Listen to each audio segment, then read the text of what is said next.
Hello friends, welcome to Indian study पर आपका स्वागत है। दोस्तों, आज की इस वीडियो में हम आप लोगों के लिए जीके का टेस्ट लेकर के आए हैं, जो कि आपके आने वाले एग्जाम यूपी जेल वार्डर के लिए बहुत ही ज़्यादा इंपॉर्टेंट है। वीडियो को एंड तक जरूर देखिएगा, क्योंकि लास्ट में मैं आपसे क्वेश्चंस भी पूछूंगा और उसका आंसर आपको कमेंट बॉक्स में बताना होगा। साथ ही साथ इस वीडियो की पीडीएफ डिस्क्रिप्शन में टेलीग्राम चैनल का लिंक दिया हुआ है, वहां से आप प्राप्त कर सकते हैं। दोस्तों, जैसा कि मैं आप लोगों को बता चुका हूं, एग्जाम आपका 19 और 20 दिसंबर को है। अब आपके पास बहुत ज़्यादा टाइम नहीं बचा हुआ है। मैं डेली बेसिस पे आपको प्रैक्टिस करवा रहा हूं और आपको एक पूरा प्रैक्टिस सेट आपके घर पे लगाना है, ठीक है ना। और दोस्तों, वीडियो बनाने में बहुत ज़्यादा मेहनत लगती है, इसलिए वीडियो में कहीं भी कुछ भी आपको सीखने मिले मिले तो प्लीज़ दोस्तों, वीडियो को 500 लाइक तक जरूर पहुंचाइएगा, क्योंकि आपका एक लाइक मेरे लिए बहुत महत्वपूर्ण होता है। पहला क्वेश्चन आपके सामने, सिंधु घाटी लिपि की सूचना किस स्रोत से ज्ञात हुई? यानी कि कैसे पता चला कि ये सिंधु घाटी लिपि है या सिंधु घाटी सभ्यता है, ठीक है। तो देखो, सिंधु घाटी लिपि की सूचना के जो स्रोत था वो था मोहरों से, यानी कि इस क्वेश्चन का दूसरा ऑप्शन यहाँ पर आपका बिल्कुल क्या हो जाएगा, करेक्ट हो जाएगा।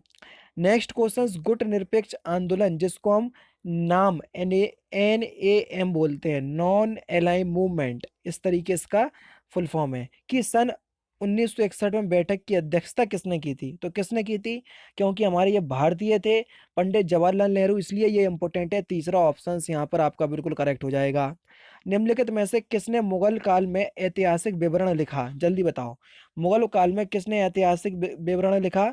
तो आपका जो सही आंसर हो जाएगा वह हो जाएगा आपका गुलबदन बेगम। गुलबदन बेगम का हुमायूं नामा एक महत्वपूर्ण कृति है। इसे प्रारंभिक मुगल काल के इतिहास के स्रोत मिलते हैं, यानी कि इस क्वेश्चन का तीसरा ऑप्शन आपका बिल्कुल करेक्ट।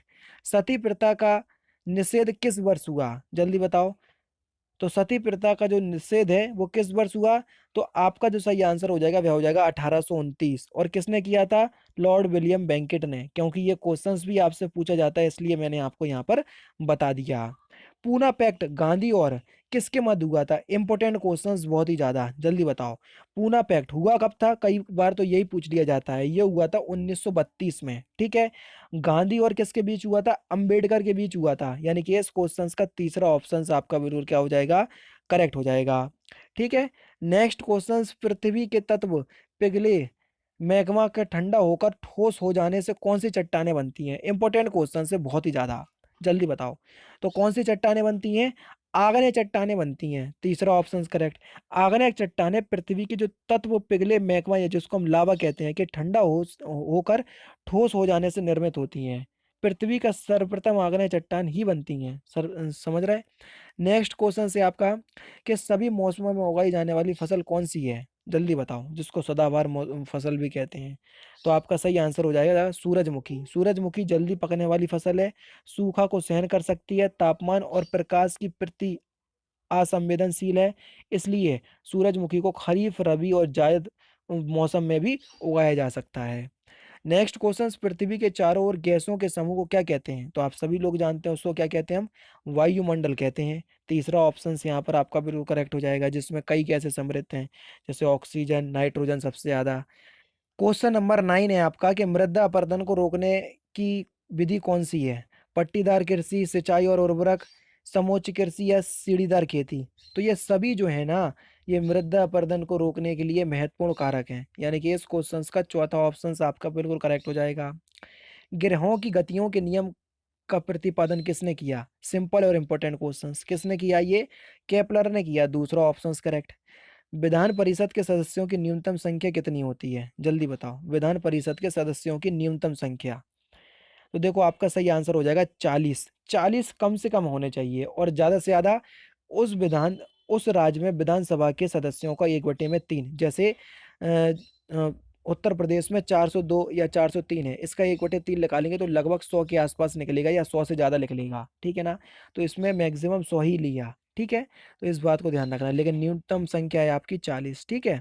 भारत में सामुदायिक विकास कार्यक्रम किस पंचवर्षीय योजना में प्रारंभ हुआ?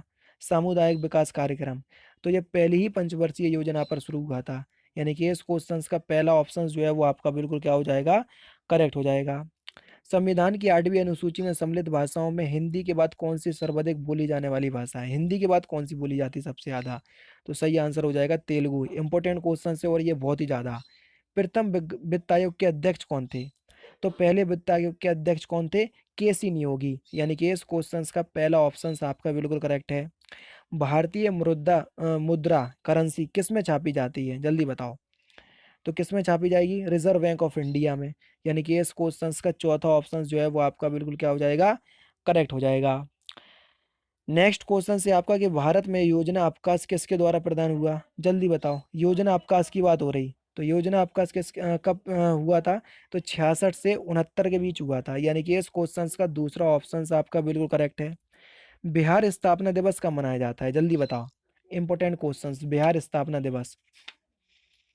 तो बिहार स्थापना दिवस जो है ये आपका 22 मार्च को मनाया जाता है। यानी कि इस क्वेश्चन का चौथा ऑप्शन जो है वो आपका बिल्कुल क्या हो जाएगा दोस्तों? करेक्ट हो जाएगा। वजह आप सभी लोग जानते होंगे, क्योंकि ब्रिटिश हुकूमत ने 22 मार्च 1912 को बंगाल प्रेसिडेंसी से बिहार को अलग कर दिया, इसलिए इसी दिन हम बिहार दिवस के रूप में मनाते हैं। माई लाइफ माई स्ट्रगल या माई लाइफ एंड स्ट्रगल पुस्तक की लेखक कौन है? तो इस पुस्तक के लेखक कौन है? तो आपका सही आंसर क्या हो जाएगा? ऑप्शन नंबर डी, सीमांत गांधी। ठीक है। नेक्स्ट क्वेश्चन, और सीमांत गांधी किसे कहते हैं आप लोग बता सकते हो? इंपॉर्टेंट क्वेश्चन है बहुत ही ज़्यादा, क्योंकि कई बार आपसे पूछा भी जा चुका है। ठीक है। अगर आपको पता है तो जरूर से आप लोग मुझे बताइएगा। भारत रत्न से सम्मानित प्रथम व्यक्ति कौन थे? जल्दी बताओ। भारत रत्न से सम्मानित पहले व्यक्ति, तो आपका जो सही आंसर हो जाएगा वह हो जाएगा एस राधाकृष्णन। 1954 में ही इन्हें भारत रत्न प्रदान कर दिया गया था। पहला ऑप्शन जो है वो आपका बिल्कुल। नेक्स्ट क्वेश्चन, स्टेनलेस स्टील बनाने में लोहे के साथ कौन सी धातु मिलाई जाती है? अगर आपको स्टेनलेस स्टील बनाना है तो लोहे के साथ आप क्या मिलाएंगे? तो आपका जो सही आंसर हो जाएगा वह क्या हो जाएगा? Option number C, manganese. तीसरा ऑप्शन करेक्ट है। यहाँ सी नहीं लिखा है, आप सी लिख लीजिएगा यहाँ। ठीक है। नेक्स्ट क्वेश्चन, एलपीजी में कौन सा गंधनीय पदार्थ होता है? गंधनीय का मतलब जो आपको गंध पैदा करता है, जिससे पता चलता है कि गैस का रिसाव हो रहा है। तो क्या होता है? तो आपका जो सही आंसर हो जाएगा वह क्या हो जाएगा? Option number A, ethyl mercaptan. यानी कि पहला ही ऑप्शन यहाँ पर बिल्कुल करेक्ट है। अंडे में कौन सा विटामिन नहीं होता है? जल्दी बताओ। तो अंडे में विटामिन सी नहीं होता। विटामिन सी खट्टे पदार्थों में पाया जाता है और सबसे ज़्यादा आंवले में पाया जाता है। यूपी जेल वार्डर के लिए पढ़ा रहा हूँ, इसलिए आंवला सबसे ज़्यादा प्रतापगढ़ में पाया जाता है, उत्तर प्रदेश के। इंपॉर्टेंट है, याद कर लो। पदार्थ का सबसे छोटा कण जो स्वतंत्र रूप में अस्तित्व में रह सकता है और जिसमें मूल पदार्थ के सभी गुण जो हैं वो विद्यमान होते हैं, उसे क्या कहते हैं? तो उसको हम क्या कहते हैं? अणु कहते हैं। तीसरा ऑप्शन यहाँ पर बिल्कुल करेक्ट। विश्व में कार्बन डाइऑक्साइड का सबसे बड़ा उत्सर्जक देश कौन सा है? इंपॉर्टेंट क्वेश्चंस, जल्दी बताओ। तो कौन सा देश है कार्बन डाइऑक्साइड का? तो आपका सही आंसर हो जाएगा संयुक्त राज्य अमेरिका। चौथा ऑप्शन बिल्कुल करेक्ट। उत्तर प्रदेश में हिंदुस्तानी एल्युमिनियम कॉरपोरेशन द्वारा एल्युमिनियम कारखाना कहाँ स्थापित किया गया? तो कहाँ पर स्थापित किया गया? ये रेणुकूट में स्थापित किया गया। कहाँ पर दोस्तों? रेणुकूट में। दूसरा ऑप्शन बिल्कुल करेक्ट। उत्तर प्रदेश में एल्युमिनियम उद्योग का विकास किस जिले में हुआ? जल्दी बताओ। उत्तर प्रदेश में एल्युमिनियम उद्योग का विकास किस जिले में हुआ? मिर्जापुर। दूसरा ऑप्शन बिल्कुल करेक्ट हो जाएगा। नेक्स्ट क्वेश्चन से आपका कि उत्तर प्रदेश में समाज कल्याण विभाग की स्थापना कब की गई? जल्दी बताओ। कब की गई? तो आपका सही आंसर हो जाएगा 1976 में। तीसरा ऑप्शन यहाँ बिल्कुल करेक्ट। उत्तर प्रदेश में कस्तूरबा गांधी विद्यालय योजना कब शुरू हुई? इंपॉर्टेंट क्वेश्चंस, जल्दी बताओ। कस्तूरबा गांधी बालिका विद्यालय योजना तो कब शुरू हुई ये? तो आपका सही आंसर हो जाएगा 2004। चौथा ऑप्शन बिल्कुल करेक्ट। बिरजू महाराज किस क्षेत्र के सुविख्यात कलाकार हैं? बिरजू महाराज का संबंध किस क्षेत्र से है? तो आपका सही आंसर क्या होगा दोस्तों? Option number A, Kathak. पहला ही ऑप्शन करेक्ट। विश्व के सबसे अधिक जनसंख्या वाले 10 देशों में एशिया कौन से स्थान पर है? जल्दी बताओ। इंपॉर्टेंट क्वेश्चंस हैं। तो आपका जो सही आंसर हो जाएगा वह क्या हो जाएगा? ऑप्शन नंबर डी, छठे स्थान पर। यानी कि इस क्वेश्चंस का चौथा ऑप्शन जो है वो आपका बिल्कुल क्या हो जाएगा? करेक्ट हो जाएगा। ठीक है ना। वैसे देखा जाए तो छठे नंबर पे तो आपका ब्राजील है, पहले पे चाइना है, दूसरे पे आपका कौन हो जाएगा? इंडिया हो जाएगा। ठीक है। फिर यूनाइटेड स्टेट अमेरिका आ जाता है। फिर थोड़े अफ्रीकी देश आ जाते हैं। तो इस हिसाब से अगर अकाउंट उसमें कंपेयरिंग करके देखें तो एशिया का पूछा। ठीक है। तो एशिया हो सकता है कि छठे नंबर पे आए, आप एक बार चेक कीजिएगा। वैसे छठे नंबर का अगर पूछा जाए तो ब्राज़ील देश है, लेकिन यहाँ पर कॉन्टिनेंट की बात हो रही है, तो कोई बात नहीं। निम्नलिखित में से किससे क्षय होने में सबसे अधिक समय लगता है? तो सबसे अधिक समय किसको क्षय होने में लगता है? प्लास्टिक का थैला। इसलिए आप सभी लोग जानते हैं कि कई बार प्लास्टिक की जो पन्नी होती हैं उनको क्या किया गया? बैन किया गया, ठीक है? केंद्रीय खनन अनुसंधान संस्थान जो है वो कहाँ स्थित है? तो केंद्रीय खनन अनुसंधान संस्थान ये धनबाद में स्थित है। दूसरा ऑप्शन करेक्ट। भारत में किस प्रदेश में सबसे ज्यादा समाचार पत्र प्रकाशित होते हैं? जल्दी बताओ। सबसे ज्यादा प्रकाशित समाचार पत्र कहाँ पर होते हैं? तो ये उत्तर प्रदेश में ही होते हैं, जनसंख्या सबसे ज्यादा है, तो इसलिए सबसे ज्यादा समाचार पत्र भी यहीं प्रकाशित होंगे। दूसरा ऑप्शन करेक्ट। लास्ट क्वेश्चन, रूस की राजधानी क्या है? तो इस क्वेश्चन का आंसर आप मुझे कमेंट बॉक्स में बताना कि रूस की राजधानी क्या है। इंपॉर्टेंट क्वेश्चंस और बहुत सिंपल क्वेश्चंस हैं, ठीक है? तो दोस्तों ये था आपका जीके का टेस्ट अच्छा लगा हो तो प्लीज़ दोस्तों वीडियो को लाइक और शेयर जरूर कर दीजिएगा। तो दोस्तों फिलहाल की वीडियो में सिर्फ इतना ही। अगर आपको वीडियो पसंद आए तो प्लीज़ दोस्तों वीडियो को लाइक कीजिए, शेयर कीजिए और साथ ही साथ हमारे चैनल को सब्सक्राइब करना ना भूलें, क्योंकि मैं रोजाना इसी तरह के वीडियोज़ आप लोगों के लिए लाता रहता हूँ। नमस्कार दोस्तों, जय हिंद, जय भारत।